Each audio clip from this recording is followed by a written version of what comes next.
Problema lang yun sa akin kasi hindi ko talaga alam anong gagawin ko sa kay Commander Ray kung magkita kami, kasalubong kami dito. Kasama ko naman si Brad Pidot kasi kaya ko hulihin ko, pero kung hindi kaya talagang mahirap sa akin. Sabi yung nangyari, Brad. Nagigyan tayo din mo.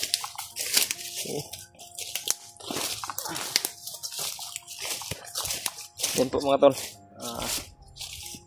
may nangyari po sa amin na di kalunos-lunos po. Di namin inaasahan. Talagang kaiba talaga yung tingin ko kahapon sa nahuli namin. Kasi parang baliw talaga, hindi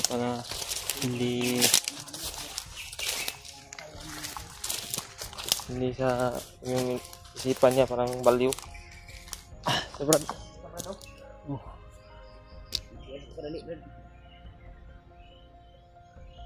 yung pag-iisip niya parang baliw po. Yun, kagabi dinala po kami sa inyong mga kasamahan. Bigla ang nag-traitor po, kaya yun, inas lang na lang namin. Hindi sana namin papaslangin, pero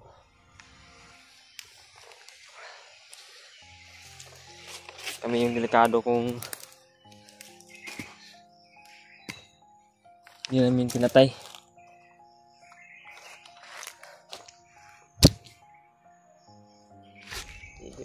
Di pa talaga buo yung tiwala namin sa kanya. Yun, buti lang nakadistansya kami sa kanya. Biglang sumigaw.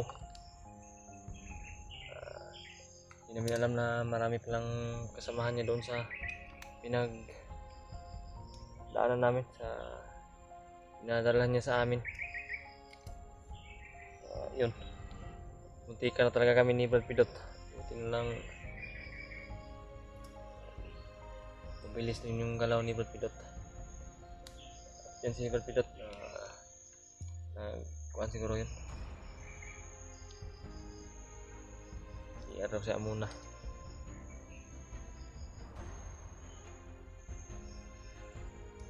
Sama talaga yung pakiramdam ko mga tol. Labad ng ulo ko ba?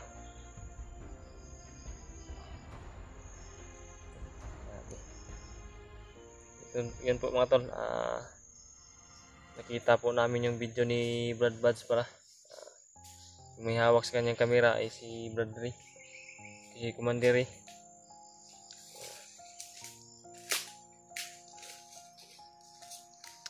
Nabihag siya ni Commander Ray, buti na lang.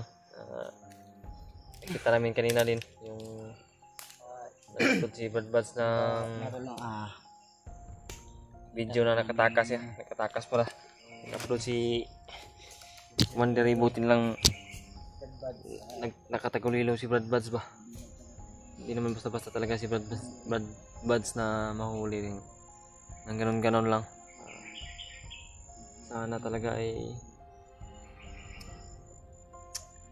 talaga namin, kung naguguluhan ako kung ano yung gagawin ko ba kung makita namin si Commander Ray. Kasi ang inaatas niluluan po sa amin na talagang iligtas namin si Commander Ray. Dalhin namin pag makababa kami, kasi siya yung inaatas sa amin eh.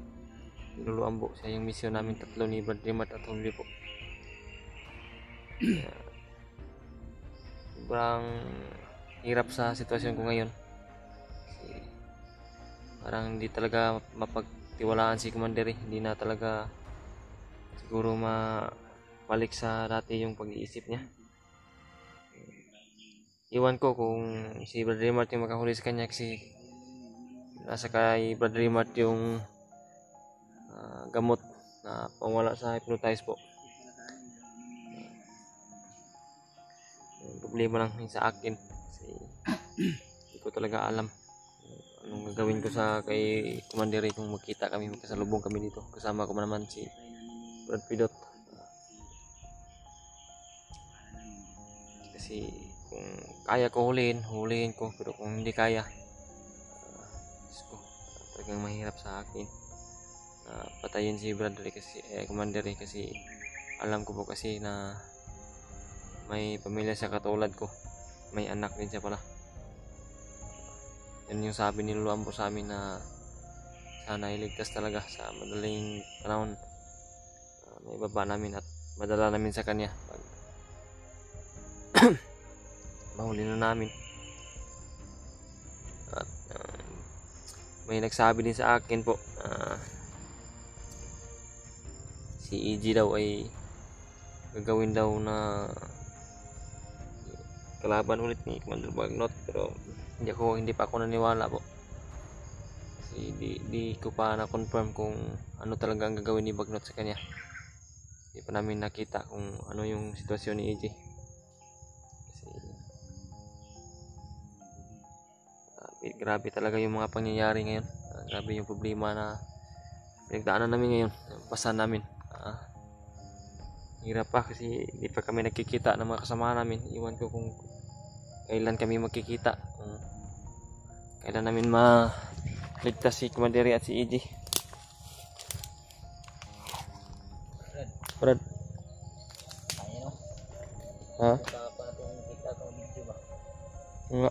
Kita kung wala kasing-kasing ba nga nakita na ko ba may bad ba na Kasi sayang yung pagtitiwala ni Brad Buds kay Commander ba?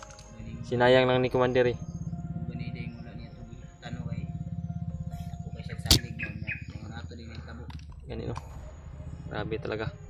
Hindi talaga namin Nasa isip ko ngayon ba ay galit at yung sa akin nga, naguguluhan din ako kasi inaatas talaga ni Lolo Ambo sa amin na si Commander ay iligtas. Pero iwan ko kung anong magawa natin, kung masalubong natin, kung pwede hulihin ko, pero kung hindi kaya wala tayong magawa, Brad. Kasi kung kasi yun yung mission, pinamission sa kanila ni Lolo Ambo. Kung maaawa ako, Nangyari, tayo kami yung delikado po. na dapat Delikado yung buhay namin. Ano ba? Ha? Yung mission nyo ba, diba si Commander Hmm. Yung mission natin, isang lang naman tayo ng hangarin. Isa nga. Tulong sa kapwa. Oo nga. Pero dahil nalilito na ako ba, bakit ginanon si Brad Buds na Kasi Brad, naman siya ni Brad Buds hindi pa kasi siya, ano ba, maligtas ba? hindi pa normal kasi yung isip ni Commander. Hindi pa normal ba? Hindi pa nawala talaga yung hypnotize ba? Biglang bumalik yung pag-iisip niya na masama. Kala ko nga kasi Brad na maayos na kasi dati nakita ko naman sila na makasama silang dalawa. Tapos Nga. si Brad Buds na tinulungan niya naman na pumatay rin siya ng bandido. Kasi Yung nangyari ngayon na nakita natin ay kasi yung sa alam ko po yung pinapatay ni Commander yung mga tauhan ni Bangki lang. Hindi mga tauhan ni Bagnot yung mga pinapatay niya. Yung mga tauhan ni Bangkil siguro yung mga pinapatay niya. mahirap para sa amin mga tol. Yun, sobrang hirap talaga sa sitwasyon namin. Sitwasyon ko. Nangyayari mga tol. Hindi ko alam kasi yung kasamahan ko na inaatasan. Dalawa si Brad Mart at si Julio. Hindi ko kasama. Ano naman yung makita natin mga tol? Pero isa na po talaga yung solusyon. Pag mahuli si Commander, ang gamot lang ay na kay Brad Mart. Sana pag magkita kami, magkasalubong kami nila Commander, sana magkasama na po kami sa aming mga kasamahan. Brad, Makita ko yung si Commander Manda ulit sa akin. nga Brad, si ako Kaibigan natin. Mabait na tao si yung sa aking isip lang, kung pwede pa na hindi patayin, kung kaya na yan, kung kaya na hindi patayin, kung kaya hulihin, pero kung hindi makaya, kung wala na talagang option Brad, Wala na talagang paraan. Wala yung choice ba? Wala nang choice. Kailangan na talaga natin magpasama na. Ganun na siguro po. So, grabe, naguguluhan talaga ako. Sobrang gulo talaga na isipan ko ngayon.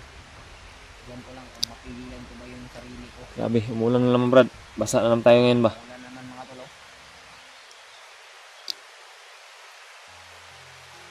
Sobrang hirap ng ganitong sitwasyon. Ini ba? Ha? Hindi naman malakas. Nado. Malakas pa siguro to. Hanap tayo ng pwede pa silungan. Buti mo lang mga tol ay ano ba? Kita kami ng saging kanina. Yan. Kaunti lang naman yun. Okay na. Kinain namin. Yan, nakatawid gutom na po kami. Kain namin yung saging. Problema, ubos na yung tubig. Hindi na wala ko na. Wala na talaga tubig. Ito, pwede itong ulan. Kaso wala tayong Bangka. Hanap tayo ng dahon na ano ba? kasaluran. Yung malaki ba? Oo. Tulo niyan. Doon natin isalin yung Yung tagas ng tubig. Yung tulo ng tubig. hanap tayo ano yan? Yung parang gabi ba? Gabi ba yun? Yung gadyan. Nah, badyang Brad. Sa alam ko Brad, yung badyang Makati yan. Okay ba yan? Hindi naman mga dahon-dahon na kwan. Yung maganda sana yung kanina yung dahon ng saging, no? Hindi natin alam kasi na umulan. O ulan ba?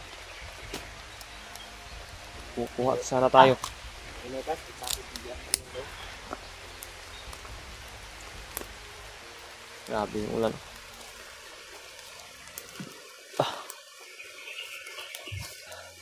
Yan. May daanan dito. Naintindihan ko po yung nararamdaman ni Bertidot ngayon. Ako naman talaga kung madali lang talaga patayin si Commander eh. Kung ako lang yung desisyon. Kung wala lang talaga ang inaata sa amin. Galit ako Brad kasi Patay na sana. Brad, maawa ako sa kalagayan ng Brad niya. Oo nga, pero Kasi tumulong siya ng pusa niya eh. pero si Brad. Kilala mo lang talaga si Brad Buds. Kaya niya naman yun patayin si Commander eh. Palang niya ba kasi napag patiwalaan na lang niya si Commander ba? Kainin natin yan Brad oh. Hawakan mo Brad, babarilin ko Brad. Hawakan mo. Yun ano ba? Parang ahas ba? Kain mo yan. Kain ka yan? Ano? Huwag Brad, kabili yan Brad. Hindi. Masarap man yan subahin. Kuhan tayo yan. Bilo. Oh, Ay mga talo. kabili. Kabili yan. Marami na. Yan po. Buti lang talaga Brad no, hindi tayo na sa bitag ng ating bihag kahapon. Kagabi. Sana tayo nandun ba? Buti ka na talaga. Talaga namin mga tol. Buti na talaga, mabilis yung galaw mo. Doon kami dadalhin sa ano ba? Naringan ako itong kuhan. Naringan ako ba nun? Lain man. Bantayan mo. Parang ano ba, yung kutob ng dibdib ko ba? Mabilis kumabog ba? Yun nga yung pakiramdam ko ka. Pumutok Gabi. yung... Iba talaga yung pakiramdam ko. Kasi yung pag hindi pa buo yung tiwala ko sa kanya kasi. Hindi pa talaga buo ba? Iba talaga yung kutob ko sa kanyang galaw. Yung galaw niya, parang sinasadya lang niya ang lakad niya. Parang, Mabilis man siyang tumakbo ko gabi. oh, yun nga.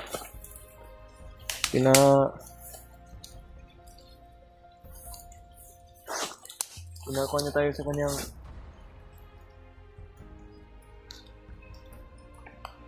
kuan ba bitag, pero pinasok niya tayo sa kanyang bulsa ba? Ha? Wala pa sa katinuan talaga yan sa pag-iisip yung nahuli natin.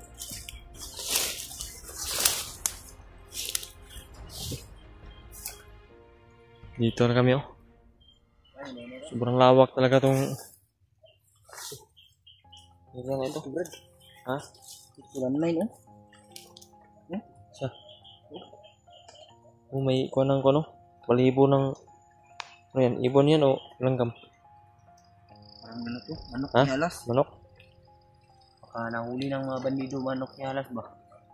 Tapos Tapos kinain nila ba? Wild chicken.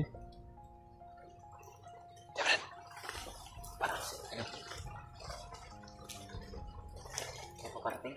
Ha? Parang nakita ko sa unahan mo. Ha? Ini siguro mo. Masigaw. Dinig mo? Oo. Ito natin may narinig kami mga sigawan. Ang laki ng Doon kami banda mga tulo. Galing. Pero ang sigawan dito. iba yung busis. Iba po yung busis.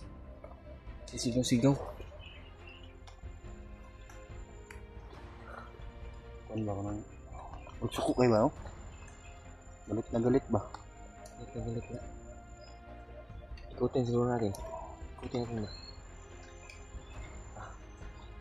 Okay natin. Ha?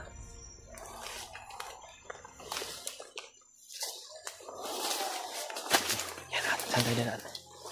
Diyan. Oh. Pwede ko papain sa brad. May uwak.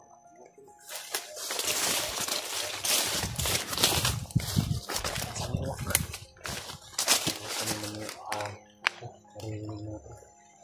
Banda rin mga tulo. May Narinig talaga kaming busis. Sobrang laki ng busis. Parang nagagalit. buti yung ulan ay hindi masyadong kalakasan. Hina lang. Ito tayo Brad.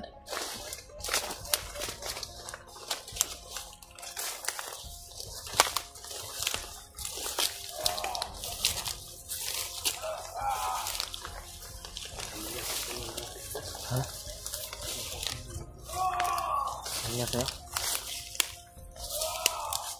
Ano ba? Tuhan ko yan ba? Okay. Salamat komentar pag nataw. Salamat sa komentar. Tingnan natin. Para pamilyar yung busis ba? Ha? Pamilyar.